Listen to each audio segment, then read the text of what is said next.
Happy New Month, babe. This is my birthday month, so I am very excited. I'm wishing you lots of happiness, success, peace, prosperity, good health, and wealth. May all your heart's desires come to pass this month. If you are new to my channel, I'm Vera, and I share stories that I receive from my followers and subscribers. Stories that are in need of opinions and advice. And so if you love real stories, exciting and unique stories, welcome, you are the right place. Now, if something is bothering you or you need advice or opinions on some issues, we've got you. Just write out your story and send it to my TikTok page at vera.ish or click the link in the description down below. Write out your story and send it to me, and when I post your story, I'm going to notify you and let you know your story is up. Please subscribe to this channel and like this video. And don't forget to turn on the notification bell so that when I post, you'll be notified immediately. Shout out to Movie Review 446 for being the first person to comment on my last video. I love you, babe, and thank you so much for the support. And now, sit back, relax, and let's get right into it.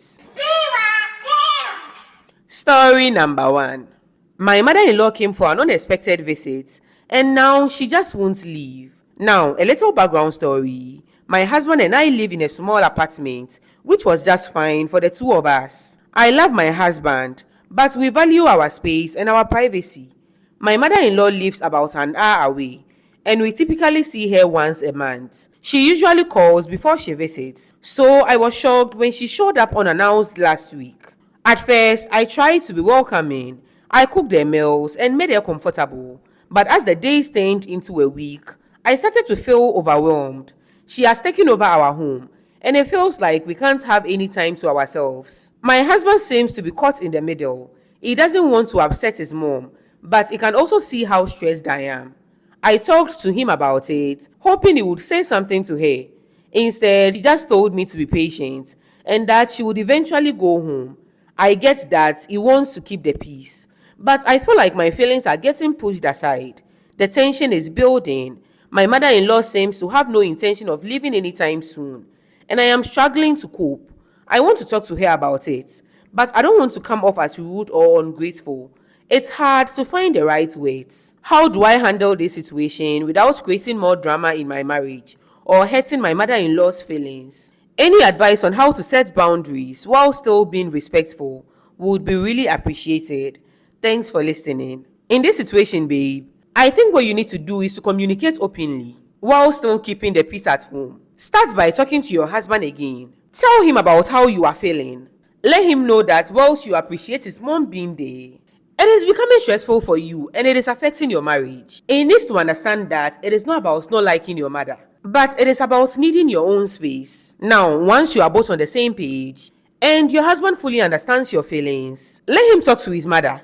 Is the best person to have this conversation with her. He should have a gentle conversation with his mother. This way, you won't have to directly confront her. Because if you directly confront her, it might cause conflict. Your husband can explain to her that while you both enjoy your company, you both need your personal space and routine to be happy. Also, to make peace, he can encourage her to come back in future. But then it should suggest that visits should be planned ahead of time.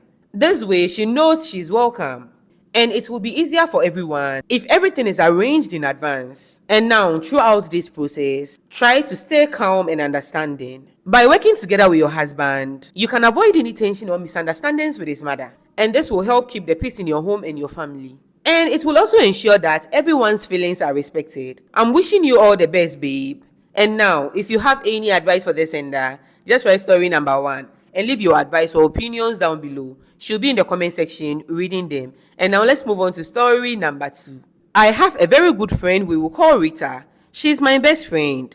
I have known Rita for over 10 years. We've been through a lot together and we've always supported each other. Now, Rita is married to my cousin who we will call James.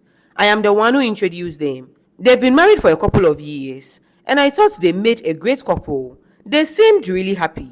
Recently, I noticed something was off with Rita. She was acting secretive and distracted while we hung out. I asked if everything was okay, but she said she was just stressed with work. One night, while we were having dinner, Rita accidentally left her phone unlocked on the table. I looked at it and saw messages from another guy that made it clear they were more than friends.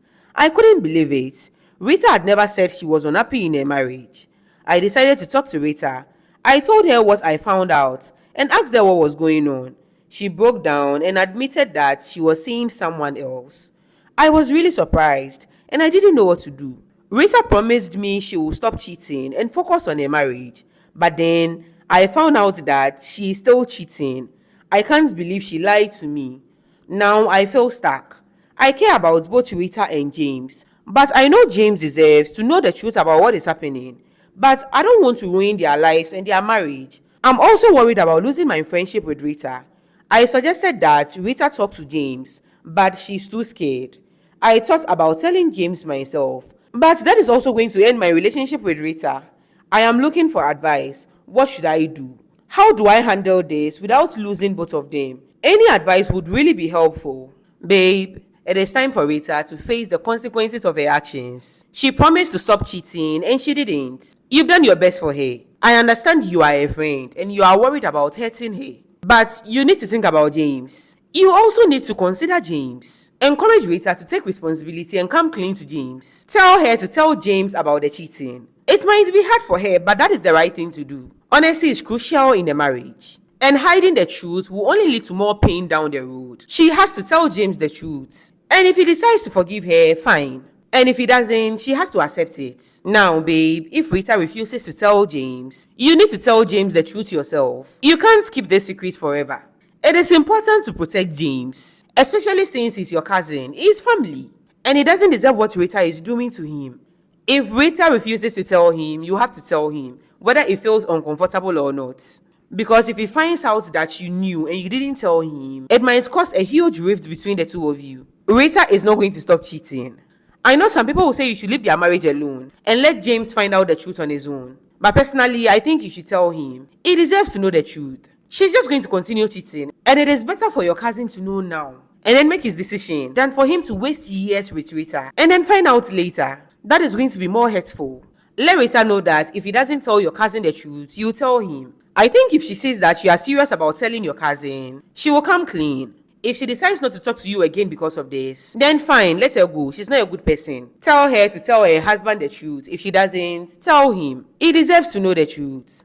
So yeah, if you have any advice for this sender, just write story number 2 and leave your advice and opinions. She's going to be in the comment section reading them. And now let's move on to story number 3. I was at a bar with my friends when this gentleman walked in. We often hang out at the bar, so we were very close to the bartender. He was a feminine man who loved to gossip. A few days ago, one of my friends had been complaining about not meeting a man who would meet her standards. She had been single for a few months, and all the men she was meeting were not up to her level. She said she wanted a man who was dark, tall, and well-to-do. That was when the bartender chimed in that he knew someone like that. He said a man came into the bar on Friday nights to drink for a few minutes and then leave. He was always alone, and my friend's description matched the man. He was tall, dark, and handsome, and drove a very nice car. We were all curious when he said this, and even though we had lectures on Friday nights, we all decided to go to the bar to meet this mysterious man. Now, we were 3 friends. I met my 2 friends at the university. They were best friends from senior high school who had both decided to attend the same university. Let's call these friends friend A and friend B. Even though these 2 were best friends, they were always competing against each other and sabotaging one another. I have never understood their friendship, but at the end of the day, I knew they still loved each other. Now, I have been dating a man since senior high school. He is the best and he treats me so well. Friend A also has a man, but he was always cheating and lying. We've tried to get her to leave him several times, but even though she always says she would leave him, she never does. Friend B is the single one. The initial plan was for all of us to meet in front of the campus and go to the bar together, but friend A called and said that something came up, so she would meet us at the bar. When I met friend B, she was beautifully dressed with her makeup neatly done. I could see she meant business. Friend A joined us at the bar about 30 minutes later, and she was also beautifully dressed and had her makeup done as well. This was strange because friend A never does her makeup unless it is for a special occasion. After we settled in at the bar, waiting for this mysterious guy to show up, friend A told us out of nowhere that she had broken up with her boyfriend. I was a bit surprised, but still happy for her nonetheless. This meant that both of them were single now. I saw friend B's face change. She was not happy. I had a feeling that Friend A broke up with a man because of this mysterious man none of us has even met yet. But at the end of the day, I was happy she was no longer in that toxic relationship. After a couple of hours, the man walked in, and we all knew it was him when the bartender winked at us. The man was really fine, everything the bartender had described. He looked to be around 28 to 30 years old. He came in alone and sat right in front of us. He ordered his drink and started typing on his phone. Now, the bartender had told us that he doesn't spend too much time there. Sometimes he only stays for about 30 minutes, which means that if friend B wanted to make a move, she needed to do it quickly. Friend B was fidgeting. This was her first time approaching a man, and I guessed she was kind of scared of being rejected. Then friend A stood up all of a sudden and said that if friend B was too shy to approach the man, then she would go and talk to him first. Without any of us saying a word, she walked over to the man and started talking to him. I looked at friend B and saw that she was angry. She also stood up with force and walked towards the man. I knew then that this is war. Knowing both of them, I knew none of them were going to give up until they had him. This war was going to be messy. They both spoke to him for some time and then they pointed to our table. He turned towards me and smiled. And oh my God, the man was breathtaking. A smile was something else. Then he stood up and walked with them to our table. This man smelled nice, had clean fingernails, and spoke like a gentleman. It was the full package. And when he told us he was a doctor, I could see friend A and friend B fall for him in that instant. Now let's call this man Tom. Tom only spent an hour with us talking about school, his job, etc. Now, even though we were there for friend B, it was clear friend A wanted Tom too. Both of them were trying to get his attention, and I felt embarrassed for them. They sounded and looked desperate. I had to nudge them under the table to behave. When it was time for him to leave, he gave us his number and took ours. He said it was amazing talking to us, and then he left. Immediately after he left, friend B turned to friend A and told her she was really disappointed in her. She said the man was supposed to be for her, and that friend A was ruining a relationship. And this girl said relationship as if she was already dating this guy. Friend A apologized and said she didn't know what came over her, but friend B was upset and left us at the bar walking away. Both of them didn't talk to each other for a week. I tried to get them to talk, but friend B was not having it. Now, during that week, I knew friend B was chatting with Tom.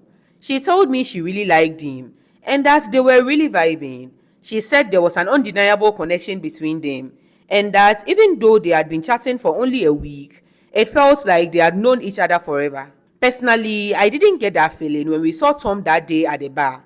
He didn't seem interested in either of them, but I kept my opinion to myself. Then that weekend, friend A approached us in the canteen, saying she had missed friend B and was sorry for the way she acted. She said she was still going through a breakup and needed a best friend. They hugged, and I thought that was the end of it. A few days later, while walking with friend A, she told me she thinks she's in love with Tom. I was surprised and asked how, because when she apologized to friend B, she had said she deleted Tom's number and would choose a relationship with friend B over a man. Hearing her talk about love surprised me a little. She said she was not in contact with Tom, but meant that she fell for him when she saw him at the bar that night. I told her to forget about him since friend B really liked him, and it was because of her that we met Tom in the first place. She just nodded her head and didn't say anything further. Just 2 weeks after meeting Tom, friend B went to visit him and they slept together. I was very surprised when she told me. It had only been 2 weeks and he had not even asked her to be his girlfriend. She said she was sure he liked her and that he would ask her out soon. Within just 2 weeks after this, friend B and Tom had slept together about 10 times and he still had not asked her to be his girlfriend. I felt something was off, but she still believed he would propose soon. She said that even though he had not asked her out yet, he treated her like his girlfriend. Then one day, we were in town when friend B said she wanted to surprise Tom. She knew he was at home and mentioned that she had also left something there the last time she visited, so she would pick that up too. We drove to his house and I waited outside the main gate for her as she went inside. A couple of minutes later, guess who comes running out of the house sweating with her hair in a mess? It was friend A. She was clutching her bag. As she walked fast away from the house, I got out of the car and called out to her. The shock on her face showed that she was not expecting to see me there. I asked her what she was doing at Tom's house. She looked towards the house and told me friend B could come out anytime and that she would call me so we could talk about everything on the phone. She begged me not to tell friend B that I had seen her coming out of Tom's house since she had to use the back door when she realized friend B was around. Then she quickly walked away from there. Friend B came out of Tom's house about an hour later, also sweating and smiling.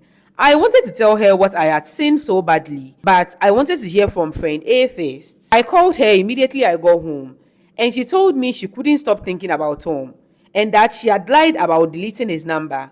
She reached out to him, and they had started sleeping together a week later. She said what friend B had said, that even though Tom had not asked her to be his girlfriend, she believed he loved her and preferred her over friend B. Tom was clearly using both of them, and they were too blind to see it. I told her that if she didn't tell friend B the truth, I would.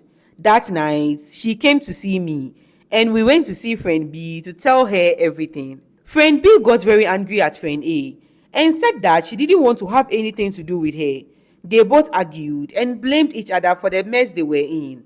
Then friend A suggested we go meet Tom and ask him who he really wanted. That way, the other person could stand down.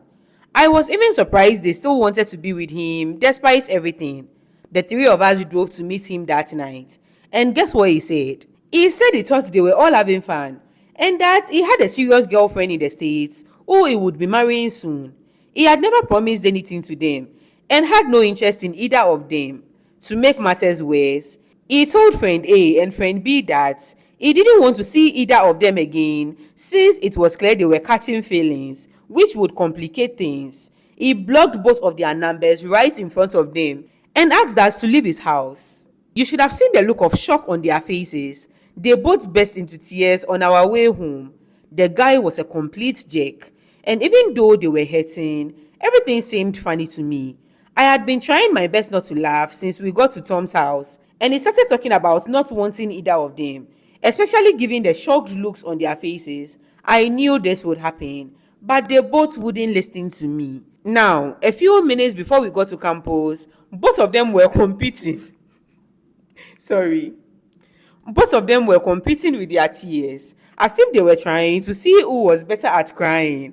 I just couldn't take it anymore, especially when friend A started talking while crying about how she believed Tom was her soulmate.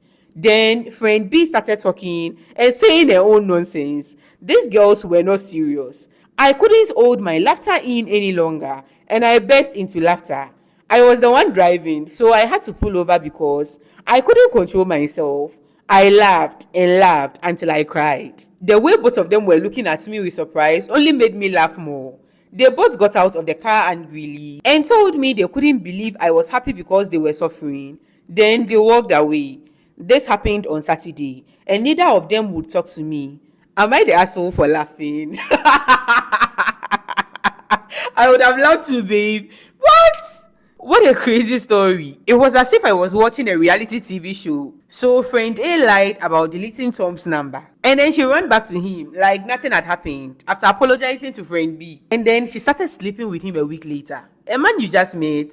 She just betrayed her best friend for a man she had just met once. Hey! And then friend B too. You just met this man and you already think you are in a relationship with him. You believe he's your soulmate. What? You started sleeping with this man 2 weeks after meeting him, when he has not made your relationship official. Do you even know this man? Hey, some of these girls, they don't even use protection. Like, what kind of obsession is this? And then a crying competition. What kind of friends are they? See, your friends are not serious at all. To me, it makes sense that you found everything that happened funny, because it is funny. Like, imagine the looks on their faces, the two of them going to Tom's house and then standing in front of Tom, asking him to choose one of them, and then him telling them that he has a serious girlfriend who he was going to marry soon. See, I don't even blame Tom.